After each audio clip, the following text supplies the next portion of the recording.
ఆయన పాపిని ప్రభువా, నన్ను క్షమించు నాయన.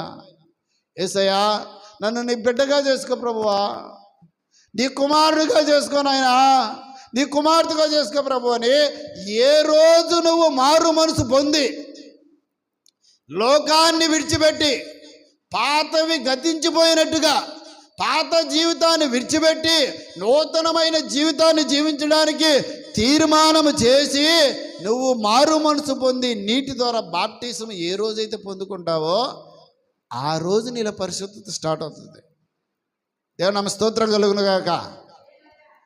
నువ్వు దేవుని సన్నిధిలో బాప్టిజం తీసుకోకుండా మారు మనసు పొందకుండా ప్రభు బలలో చేయకుండా ప్రభు దగ్గరకు రాకుండా నీకు పరిశుద్ధత రావాలంటే రాదు. పరిశుద్ధత రాదు. పరిశుద్ధత ఎప్పుడు వస్తుంది నీకు? నువ్వు మారు మనసు పొంది బాప్టిజం తీసుకున్నప్పుడు పరిశుద్ధత నీకు వస్తుంది.